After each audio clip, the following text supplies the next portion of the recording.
Welcome back, everybody, to another episode of Pop Culture Showdown. I'm your host, Eric Williams.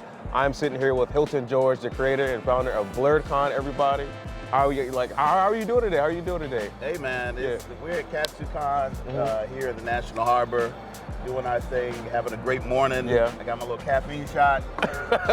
Yeah, I want to say. Look, all is right in the universe, right? Yes, so yes. I'm good. Gotta get that Thanos. I'm good. I'm great. I appreciate you for agreeing to do this interview here at, like you said, katsucon. One of the many cons in this area. It's not as good as Blerdcon in my opinion, but it's just a little. It's not on the payroll. 20. Who dropped that 20? No. Anyway, I don't want to ask you the same old, why Blerd, because we get it. We don't have a lot of conventions that cater to, black people within like the nerd space and everything. So, but why do you think it has grown to the heights that it is right now? What makes you think it caught on with everybody? Like, what makes it so great? Well, the thing I always have to remind people is that Blerdcon is not just a nerd space. Yes. It's also a black space. Yes. And quite frankly, there's not a lot of black spaces that are for people within the age groups of, 19 to 40, right? Right. If you're not in NSBE, or if you're not in the Black Law School Association, if you're not associated with the CBC, you ain't got money for Essence Fest. A lot of grown people don't have places to go. And black nerds, we transcend, age and geography. And, right. The fact is that we need safe spaces, and black spaces inherently are safe spaces for everybody. Mm-hmm. So if you're like an older person, right, or if you're LGBTQ, or if you're mixed race, or whatever minority or other this country has kind of put you in, and that's a lot of us, especially in the Blerd community, you'll find this to be a space where there's vibe and there's energy and there's unity, and most importantly, there's community. And directly answering your question, the key is that Blerdcon doesn't have attendees. Yeah. We are growing a community. People who come to Blerdcon become de facto members of the Blerdcon community, and that community comes together at other cons, in non-nerd spaces, non-black spaces, and it's like having an additional license to express your blackness and your nerdiness and your geekness in all places.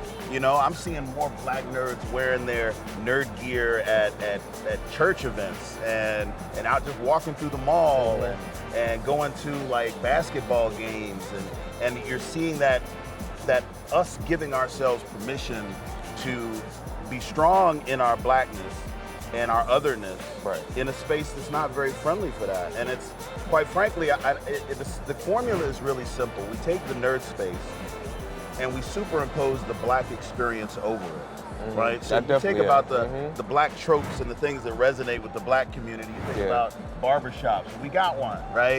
You think about spades and dominoes and Unos, we got that. I remember, as card I remember I had the spades and Uno tournament. Right, and no violence, by the way. You have not one fight.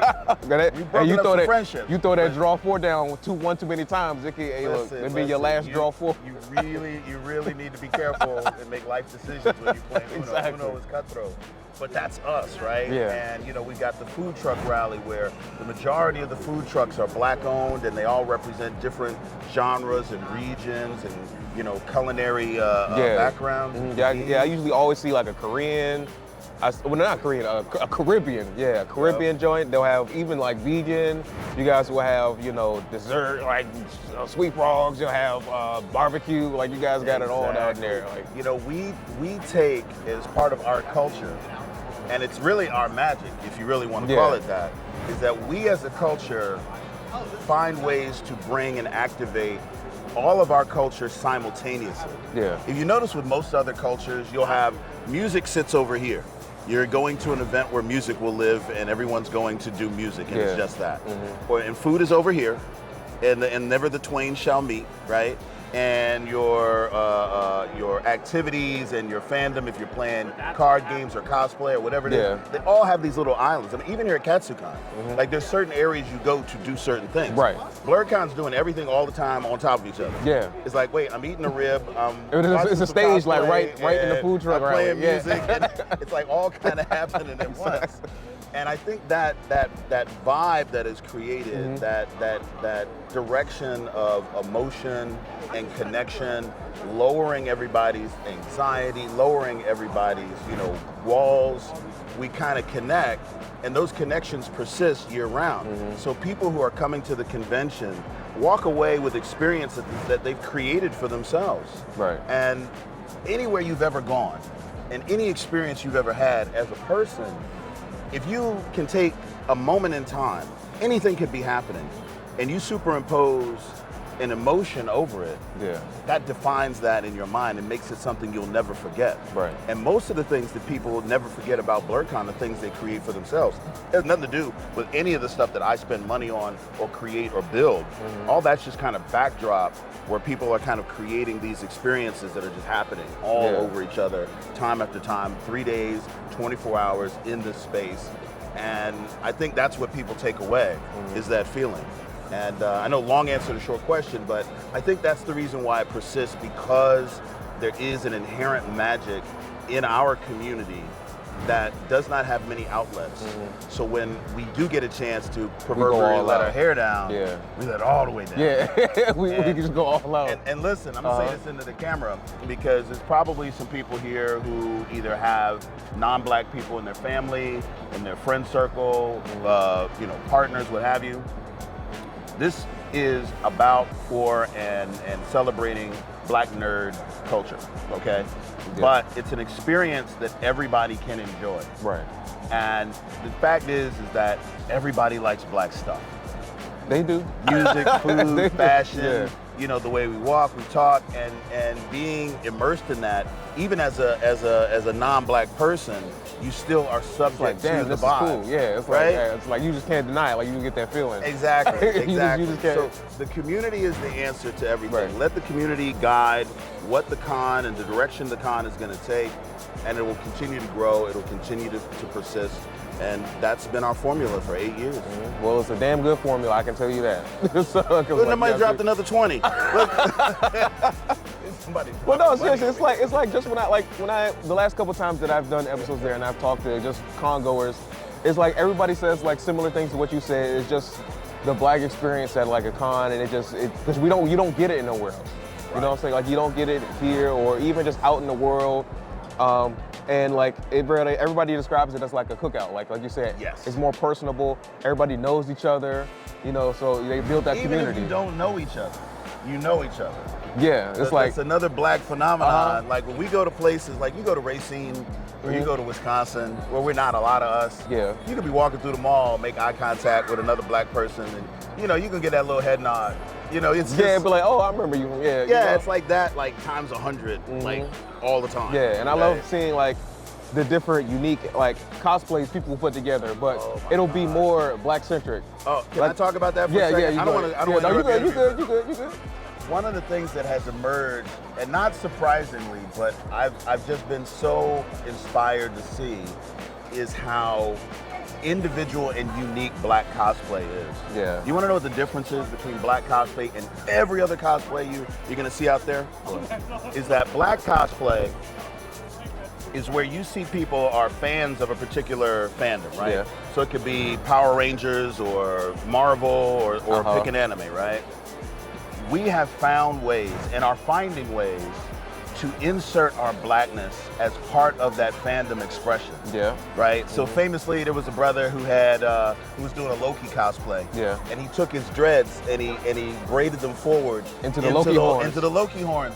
And it's like, who else would do something like that? Who would even think to like incorporate like kente cloth into a Sailor Moon cosplay, right? We just have so many ways of inserting ourselves and using this creative art form that for so many years has been defined. Like it has to be comic accurate. Yeah. The quality of cosplay is rated on how accurate it is to the comic or the movie or whatever, right? Yeah. And now we're seeing at our cosplay contests and in our just people walking around expressing themselves, the quality of the cosplay is really more about how much of you're able to express. And you can walk up and you can start a conversation with somebody about all these different components. And it may not just be the blackness, Yeah. but it could be like, oh, you know, I had this really meaningful, you know, religious experience. Yeah. And so I wanted to put that into this cosplay in a way that, you know, maybe only I might know, but if you ask, there's a story. Yeah. And I just see that as becoming such a healthy place, in a place where, I mean, cosplay was getting toxic for a while. Yeah. And we were, you know, and we still do in some spaces. We get marginalized, and we get criticized, and we get attacked. But in the space and in the moment, even in cons like this that are not defined black nerd spaces, Yeah. we're seeing more of us expressing ourselves even in spaces that aren't blurred. Right. And cosplay has become that vehicle. And I think Blerdcon has been the inspiration for some cosplayers to take that to the next level, to the next level, and to the next level. So, I mean, it's a really, really big step forward for the community, in my humble opinion. I agree. And one thing I wanted to get into was, like, obviously you're a con runner, so I think a lot of people don't know a lot of things that go into planning these extravagant events. It's magic. I put a bean into the ground, I water it, and then, you know, right? Yeah. That's not how it works. Okay. Well, you know. I just wanted to ask, like, what are some things that goes into planning these Blerdcons? So, because I know it's a lot. So It is a lot. Yeah. So would you want me to pick something like fun, funny, or hard, difficult? Like what's I say is the most fun and what's the most difficult? Okay. The most fun thing to plan with Blerdcon is really the programming. And I say fun in that it's inspirational to see. Yeah. Blerdcon does more programming than most cons. We've never really measured other cons, but we do between 100 and 150 panels, workshops. Yeah. And these are all from the community, right? It's not like we're bringing in subject matter experts and, you know, this voice actor and all that, even though that's there, but the community is coming in and they are proctoring these unique conversations that, you know, you might not even have known that was something we were talking about until you see the submission. And I think it's like the one surefire thing I can look at that puts my thumb on the pulse of the community from year to year is what people are submitting to talk about or educate people on or have forums about. Yeah. And the subject matter just ranges from, you know, kids writing in comic books to adult, communities and fetish stuff. Yeah. But it's this healthy dialogue that is just emerging organically year after year after year that does not get any, you want to talk about things that are exclusive. We say yes to panels and workshops that nobody other convention would ever say yes to. I would say y'all Blerdcon is probably the one place where I will go to multiple panels. Like here, maybe I'll go to one or two, but I will try to make at least like 4 or 3 a day if I have the time. To your point, and what I love about that is that what we end up doing is when we give that one panelist who might be nervous, it might be their first panel, you know, that opportunity and that subsequent confidence in that panel. In order to submit a panel, you may not know this, at most conventions, they will ask you, have you submitted this or have you, executed this somewhere else, where, when, what were your attendance, yada, yada. Most of us are not in a position where we've done that. So when you go to New York Comic Con or Anime NYC or any, good sized convention, not having done this panel before, you have a very low chance of getting it approved, right? Blerdcon gives these panels and these panelists and these discussions an opportunity to establish themselves so that they can then go to the next con. Now, you want to talk about difficult? Yeah. Let's talk about difficult. Oh boy. Okay. So the challenging stuff is a lot of what really does consume most of my actual time, because only I can do it, is, we have so many constituencies when you put a big convention together. Blerdcon is in a neighborhood, and this neighborhood consists of government contractor offices and residential interests and neighborhood development circles, and we've got the food truck rally takes place in a lot. And that's one negotiation with the property manager to make sure we get that all set up. And then we want to block off the street. And then that's a whole other discussion. do block off the street. I know how to think about it. Block off the streets. And now we got to talk to the sheriff's office and the county and all this. And now, to be fair, they have been phenomenal. The Arlington neighborhood national landing has been amazing. But there are so many moving parts that I have to. It's like you have that proverbial herding of cats, where you're like, okay, I got to keep everybody together. Okay, I got my trash picked Where you up, going? and I got to make sure that the sheriff knows about this, and wait, the environmental people over here need to know that, and I got to keep them all together, make sure everybody's on the same page. Right. It's the part of it that the average con runner does not even have to do. Like, you know, katsucon doing something here in the Gaylord only really has to navigate the Gaylord to get their stuff done, right? Yeah. Because they're not going out in the street and doing stuff. I mean, I think the most like they have like, you know, police department here, but that's right. You didn't know that they got their own police department in the Gaylord. Don't mess up over here. You'll be underneath this joint wondering what's going on. The first 48 can happen right here. They're gonna take in you the building. And they got cameras everywhere. Don't mess up. But you know, that and navigating safety, I think, is also important. My worst fear is never anything from the community, but as we grow and as our profile grows, you know, and you see what's happening in the world, I've got to be cognizant, and I have to run through scenarios that would be depressing or scary to most people.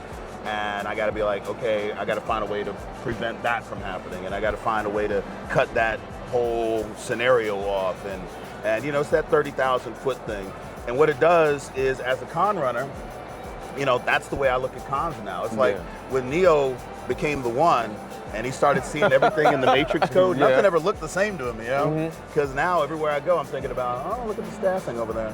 Yeah. Ooh, I bet that power drop was expensive. Like, you know, that's how I walk around cons now. So I don't get to get transported. You know, I don't get to have that escapism that most people have at cons. So it's a sacrifice, and it's probably the thing that by definition is the least fun, but I still love to do and makes everything worthwhile. Oh, well, let's get into what's going down this year at Blerdcon. So you got a battery in that thing now? Oh, y'all ready? What we got going on? Who's the guest? Ernie, could you tell us anything about like the panels coming up or anything? Okay, so because you're you, and because you're you and you bought me this latte, thank you, I'm gonna give you the premiere. All right, you ready for this? Yes. Okay. You know, I'm gonna start from the big news on down. Okay. Or should start from the big news on. I'll figure. We'll cut it the way we want to cut it. So this year is the first year that Blerdcon is realizing its vision of having 2 fully functioning conference spaces in 2 separate hotels. The 10-year goal for Blerdcon that I laid out to the mayor's office in 2015 was to make Blerdcon sort of like the Dragon Con of the North from a format perspective, in that there will be other hotels and other venues and other spaces outside of a host hotel that, you know, we will have programming and parties and concerts and panels and all that. So the Hilton Arlington National Landing, which is about 2.5 blocks due north of Blerd, you can see it from the Hyatt, big old sign to Hilton, is the first year we're working with them, and they've been a dream. And so we're adding more content, you know, so we got bringing the burlesque show back, which is about to sell out. If you're watching this and you ain't got your burlesque show ticket, don't play around. You'll be outside going, what's this? Don't do that. We also have brought in, you know, and we brought in this amazing production of chocolate-covered Rocky Horror. Right? Really? Yes, it is an all-black Rocky Horror Picture Show production. We are there. That's what I'm talking about. We are in places we didn't even know we were. I know a few people that don't know that, honestly. Listen, man, I'm telling you, I'm so excited. And so like that, the Rocky Horror is going to be on Friday night at the Hilton. Saturday is going to be the burlesque show. We've got a whole bunch of guests around that. Storm 7 from Psycho 7 Productions is doing our burlesque show. They're based out of Richmond. Young sister who's just really out there grinding out, just amazing energy. We got my man Earl Melvin out of Baltimore who's running the Chocolate Rocky Horror Picture Show, who's going to be coming down and producing it. He's been doing this for a decade. It's so amazing. It's going to be awesome. I'm so excited about this, right? We've got some amazing sponsors coming on board. We're bringing in Lion Forge Entertainment with Ianu. Is bringing in a screening for the first 3 episodes of that show that's going to be on Max. Totally black, you know, Afrocentric show. Royer is a guy who runs it, Okupe, who is a guy who used to be at Blerdcon on our tables and an artist. He's got his comic. He's got a full-blown animation series on Max. It's going to be amazing. And we've got Paramount doing some stuff, some amazing sponsors. And guess who's coming to Blerdcon this year? Who? We got Janelle Monáe. Really? Is coming to Blerdcon. Is that the camera? Yeah, that's the camera. Yeah, go ahead, pick your keys up. I know you dropped them. Yeah, Janelle Monáe is coming to Blerdcon. Blerdcon. And you know what's amazing about this? In the fame zone, you're looking at, it's really kind of like Beyonce, Meg Thee Stallion, you know, Janelle Monáe, like any kind of order you want to put it. They're all in that same boat, right? She's never done a nerd convention before, let alone a black nerd convention. And her people and Wonderland is a company that they're doing these amazing creative endeavors, and they're doing a graphic novel around her debut album, Arcandroid. Really? Yes, and they're bringing in Chuck Lightning, who's an amazing performer and artist and writer, who's written a lot of her music, Grammy nominated, it's an amazing guy, and Chuck Waterson's doing the art, who's an amazing storyboard artist. She's gonna be coming in and kind of, you know, debuting that to the people, and she is gonna be in the building. It's so crazy, man. It's like, whenever we see the reach getting beyond our grasp, you know, there's always this finite number of black representation, you know, artists and celebrities that we can reach out to. Right. You know, underrepresentation means there's a finite amount. So whenever we see ourselves reaching beyond that, it just brings this new energy, man. And like I said, this will be her first convention, and we're really debuting the news here. So by the time you see it, it might be a couple days old, but I'm telling you, it's I can't wait to see what that's like. I can't wait to see it. She is a creative spirit. Yeah. And I think that what's gonna happen is they're gonna get a taste of the vibe. Yeah. And you know, Janelle's famous for going off script. So, you know, we don't know you what guys she's gotta be ready for anything. I've told her people, I said, look, I've seen the Met Gala after party. Yeah. She was DJing. She wasn't booked for that. I seen the Grammy after party where she dissed Nelly, but she was on stage singing. She wasn't booked for that, but she's Janelle Monáe. You don't tell her no when she want to get on stage or she want to get on the table. Kind of tight. So I told her people, I was like, look, I'm gonna keep the door cracked for anything she want to do. Yeah. And anywhere she wants to go. And so we're gonna see where that evolution takes us. I couldn't be more excited. Usually I know when y'all have the celebrity guests come, they're like, it's funny because I've never seen like a con where like they're just walking around and amongst the people. They usually holding around security or they're behind the curtain and you know, you can't really see them until you get to the table and get the autograph or whatever. But everybody was just walking like brother who plays the Black Ranger, Walter Jones. Walter Jones. He was walking around, he was in the rain, he was dancing and everything. I'm like, I like the Black Power Rangers. Man, listen, I'm telling you, Blerdcon did not contract that brother to do that. He was catching the spirit and doing his own thing. You know, it's actually terrifying sometimes for the con runner to, you know, like, oh, so-and-so shook his handler. Yeah. You gotta find him because he's up in the party. You know, we had the same thing with Atondo Kani, you know, the younger King T'Chaka from Black Panther. Black Panther. He comes out, now he in every party, he's hanging out at the bar and I'm sitting there like, Atondo, man, come on. I'm about to say, we're gonna keep track of you, man. Yeah. You know. But I think that's the unique nature of the vibe, is that nobody really feels like the community and the crowd are somehow on the opposite side of any proverbial fence. Right. Everybody who comes to Blerdcon, be they a performer or contractor or vendor or artist, feels like they're immersed and among this community. And I think that's what gives them the confidence to move around and express themselves and give access to themselves, because I mean, quite frankly, we have a different kind of home training. Yeah. You know, I would say in the nerd community in general, but also in the Blerd community, like where we're just like, we're not trying to jump all over you. Like, you know, I'm not gonna be that person. Our parents just give us that look, like right. So, you know, we already kind of on the right foot. Yeah. You know, and even if we're super excited and we're crying, jumping up and down because it's street summer or whatever, you know, we still know like, okay, I gotta hold it together and not, you know, be crazy. And I think they tune into that, and once they feel safe and once they feel the vibe, you know, they just jump right in, 10 toes in. Which brings me to my next question. Is there like a celebrity guest that you like, you're like one that you like, if you, like I guess I don't want to say your dream guest, but like that one guest, like if you want him or she to come to Blerdcon, like who would it be? Like, so I'll give you two answers for that, because I have my personal favorite, but then I also know who the community really would love to see in that environment. And that's two different calculations. So I think Michael B. Jordan would be an amazing I think it was I crazy. have seen him talk about anime and talk about how he inserts anime into how he portrays the characters. Yeah, I remember his Killmonger outfit. Right. Was like modeled after like Vegeta's armor. It was a Vegeta armor model, Yeah. mod change, but we saw it. Yeah. Right? And it's like, I think that him being a self-proclaimed blerd at the level that he is, and with the resume and filmography that he has, I mean, he could not find a better place to kind of come in. Now, he doesn't do cons. I've never heard of him doing a convention, but he's around, and I know people that know him, but I don't know him. Michael, call me. Please call him. He's gonna block me, that's all I'm saying, right? So Michael B. Jordan would be my dream guest at this moment. But for the community, I think Meg Thee Stallion is the one that comes I know up they a gonna lot. go crazy for Meg. I know they gonna go crazy You know, for Meg. the crazy thing about Meg is that there's the crazy thing about Meg. She's Meg Thee Stallion. You want to talk about a scenario where the home training that we talked about just a second ago could go out the window? Yeah. It would be Meg Thee Stallion.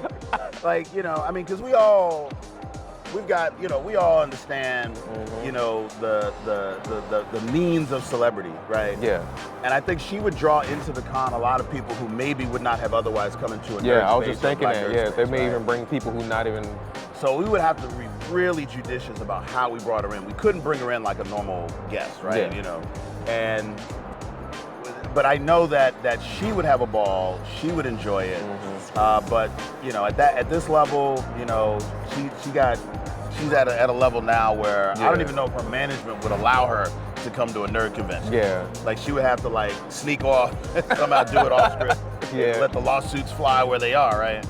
But those would be the two that I'd love to see have some type of participation or involvement in Blerdcon in the near future. Okay, yeah. Well, lastly, what went into picking this year's theme? I know it's a horror theme this year. So like, what was it, Thriller? Yes. Yeah. So what went into selecting a theme, and what goes into selecting a theme for, I guess, each year, like for the upcoming years? It's like, that's a good question. You know, it's actually kind of hard. You know, early on it was very easy because you could easily look out from year 2 of Blerdcon. Yeah. There's no other Blerdcon out here Blerdconing, right? So you're like, okay, what are the communities and what are the fandoms where we are not represented in proportion to our participation and contribution, right? So you go, oh, well, that's definitely, you know, like we had Homecoming, right? So the theme does two separate things. It can either be an acknowledgement of an existing fandom in a nerd space, or it can be the superimposition of, $10 word for the day, the superimposition of a black trope and theme over top the nerd space. Yeah. So Homecoming was an example of us taking a black trope. Everybody recognized what homecoming means. I remember right? I had the marching band come in. Right. Year, and that HBCU feel. You know, we had Orlando Jones, Dr. Lee from Drumline. Yeah, Drumline. Come out and it was and he came and did it was magic, right? But then we have like themes like Thriller, which are acknowledging black people in horror genres, right? Writers, actors, directors, artists. There's so many people out there who are writing these black stories in these horror genres that don't get the recognition or the acknowledgement. And we want to put ourselves in a position to acknowledge who's actually here doing it and also acknowledge the people who've led up. Now, as you guys know, we had originally booked Tony Todd, who unfortunately passed this fall. And you know, we really at that point, it was kind of like, we really don't have somebody we would just want to replace him with. So we didn't make an effort to do that. So we got so lucky because people are coming to the fore now, stepping up and bringing the guest list. But those themes, I think, allow people to kind of plug into and inspire them over the next 12 months. Like, what cosplays am I going to do? What kind of panels are we going to submit? You know, are there people from certain regions in certain areas and certain fandoms who haven't come to Blerdcon yet, who now feel seen and now will come out, right? And that's kind of what we're working with and it's hard because eventually we're going to run out of things. And at a certain point, Blerdcon's going to have to just be Blerdcon because everybody will have had their day, and we don't want to double up and triple up. But you know, every year we try to do a nice rollout, something that's going to excite people, make them hit the ground running. I think I've been doing a good job with the guests so far. I mean, Phil Lamar, Cree Summer. you know, Walter Jones.